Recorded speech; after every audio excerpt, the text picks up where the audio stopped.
Good morning, and welcome to episode 12 of Things I Play, where we look at games that aren't Lotro or New World. And today, what do I have for you? I have this strategy game called Hexia. It is available on Steam, and it is by Black Mastiff Studio. So let's take a look at it. We're going to start a new game. You get to name your kingdom. Let's name it Bella's World. And you can choose an emblem. We're going to choose the lion because that looks nice. So we start, and this starts off slow. Your goal is to expand your territory to make your kingdom the largest and most prosperous ever. A full story for the campaign will be coming soon. Use the hexagons to create new tiles and build new improvements. The favor is the health of your kingdom. If it drops below 0, the game ends. Beware of challenges. Favor is a currency we're still working on, so there will be a lot more interactions in the game economy in the patches to come in the future. Thank you for your patience. And of course, it is an early access game. It is available for $10 on Steam, or there is a free demo that you can look at. Alright, so we have our little castle. And if you click on any of these tiles around it, you'll get your first land tile. And it does this whole new land created. Luckily, it doesn't do that too many times. I think it only does it the first couple of times. It's annoying.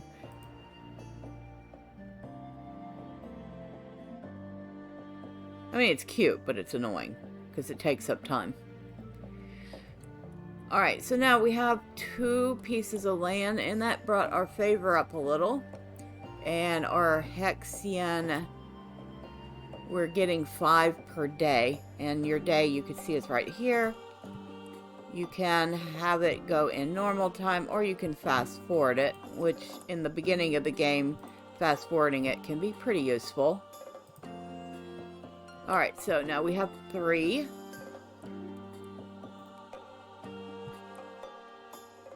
And we're going to let that run for a little bit. We should run across a challenge soon. Let's see what we got. Ah, here we go. Our first challenge. You were intent on carrying out your duties when suddenly you were asked for a very particular audience. In front of you is brought a man wrapped in a heavy and long gray cloak, carrying a gnarled and curved staff with him. When you order him to lower the hood he wears on his head to allow you to see his features, he obeys and shows an old face with white hair and bushy beard. The thing you notice most, however, is his right eye, completely white and surrounded by a deep scar.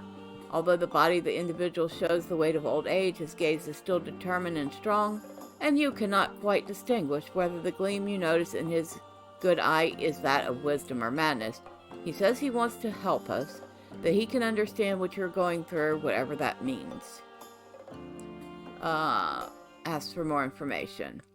When asked to explain his identity, the elderly traveler makes a slight bow with his head before answering. My name is Ordwood, sire. I am a traveler. I was passing through and saw this ambitious kingdom of yours. I've come to bring you this as a gift.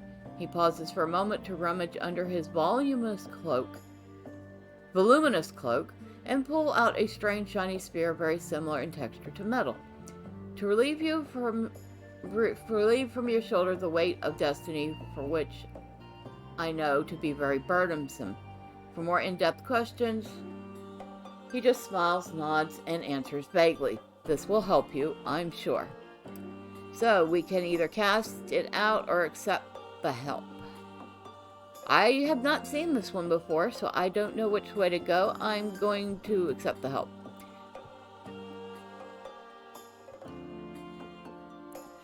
Not with a slight reluctance, you accept the gift of the strange wanderer. As soon as the spear is taken from his hand by a guard, the old man shows a clear, satisfied smile, then quickly takes his leave. Hours go by and you almost completely forgot what happened. You find yourself alone in the middle of a corridor of the castle. You realize only in that moment that you have brought the metal spear with you, rather than putting it in the treasury, as it would have been more appropriate. The fact that you only realize in that instant seems incredibly strange to you. When you take the spear in your hand to observe and examine it, again it lights up, shining like a small sun, then explodes into 1,000 fragments. The shards of shiny metal pass through you, and even if you instinctively shrink frightened, you quickly realize the fragments do you no harm, and indeed are as if absorbed by your body. At that point, you seem to see more clearly farther, as if secrets you were not aware of before had been revealed. Okay, so I don't know what that did for us, or to us, or if it's going to be good or bad, but it happened. Now, they are still working on it, so there's a lot of story that's missing in the game.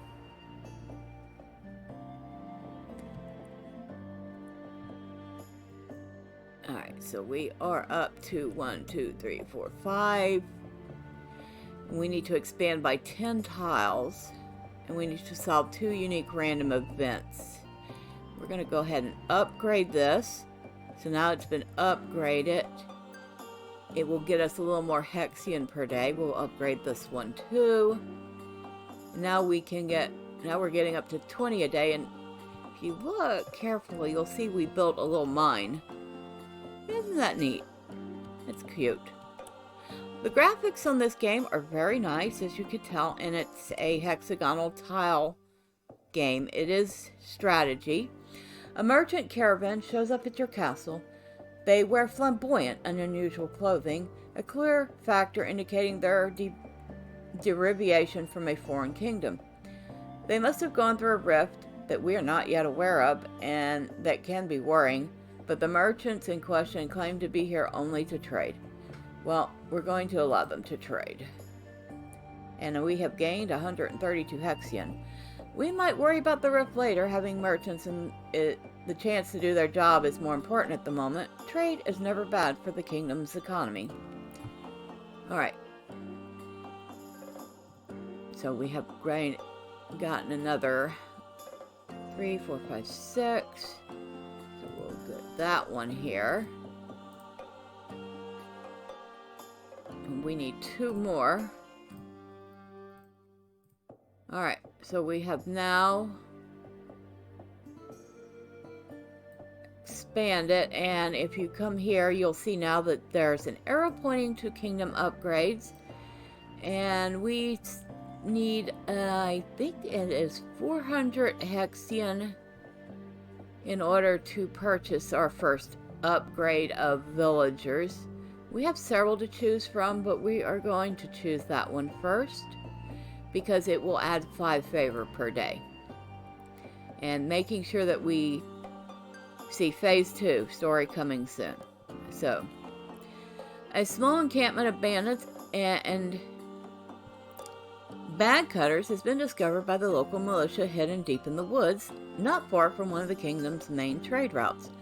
These villains were hiding in plain sight, enjoying all the benefits of always being in close contact with the merchants of the busy street. The threat must be eradicated, but you can decide for a more direct approach or a more cautious and controlled one. We're going to get rid of the bandits. You immediately organize a deployment of soldiers to be sent to the camp of these wretches. Everything must be dismantled and razed to the ground, leaving no possible fugitive. Alright, so we've gotten rid of a bandit camp. Woohoo! We're going to upgrade this here. Now, upgrading actually lowers your favor for some reason. Getting land raises your favor. Upgrading the land lowers it. So it's a balance. You want more land, which gets you more favor, but you want to upgrade the land, which gets you more Hexian. The time has come. The wise tellers of the Sea of Clouds have once again analyzed the movement and flows of the purple mass below. The omens are not the best. There are those who say that the gray well itself is restless, and that it can return to bring ruin to our kingdom. Obviously, these are exaggerations, but an offer launched from the borders of the territory could be what it takes to appease the sea and bring the favor on our side. Alright, so we'll make an offer. You make sure that the right amount of hexen, carefully weighed, is put on a wagon and taken to the edge of the territory. From there, a geomancer will be able to perform a proprietary rite and offer the crystals to the sea to appease it. Seeing the propitious gesture completed, the people of the kingdom are convinced that the difficulties will disappear, at least for some time.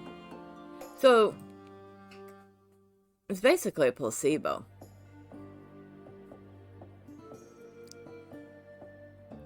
So, my new tasks are to get at least 10 favor per day and have 20 improvements built. Anyway, the game goes on like this. You get bigger and bigger challenges. And we can upgrade this, okay. Or we can wait, because the last time I did that, right afterwards came a challenge that was kind of expensive and pretty much wiped out my kingdom. So we're going to see what that is. Every once in a while you will come across a tile that's got an exclamation point over it. That is some sort of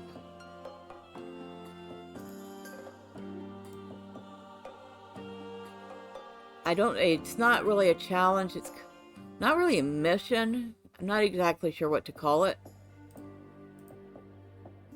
An event. That's what it is, it's an event. And those events are very expensive. There we go, we have an event right here. And it says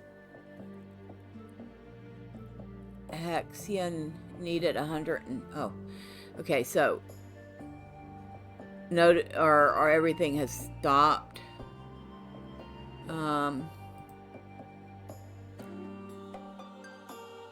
As the kingdom continues to expand, the people have more and more need for security to protect themselves from the dangers that the world presents us. After a careful conversation with the castle captain, he proposes the idea of establishing training programs for the volunteer commoners in order to form a city militia. This would be able to increase the ranks of our regular army, keeping the most deprived areas under control.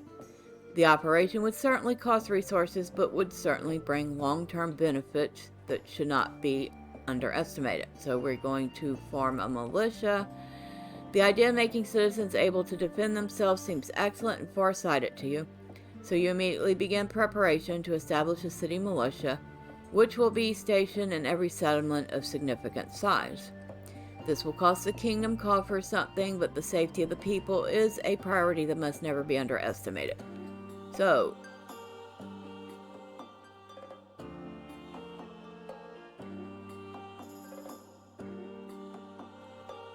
now we can't do this one. Alright, so problem is if you ignore it, you start losing Hexian. But we can't intervene, and we can't clear it out. So here's what happens. We're not making any Hexian now.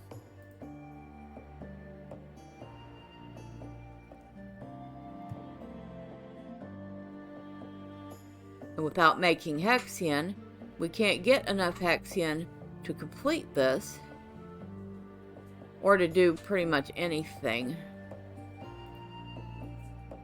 So we may end up having to start over.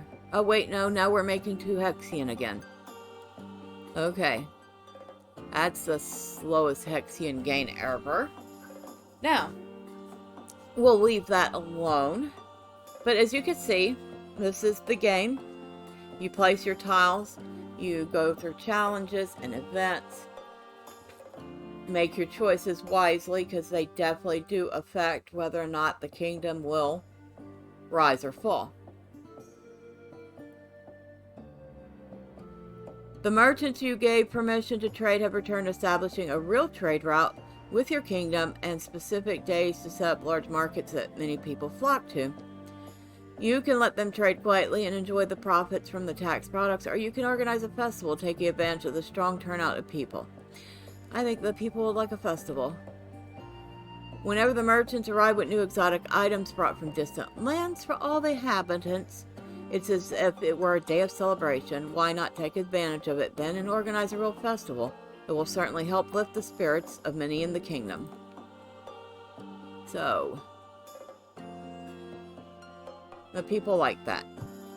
And with that being said, we're going to pause. This is the game Hexia. And like I said, it's on Steam. And it's available for $9.99, or you could try out the demo for free. If you happen to like strategy games and you're wanting something that's got a very nice aesthetic and you don't mind the fact that it still needs work, well, give it a shot. See if you like it. I know I do. Until next time, bye for now.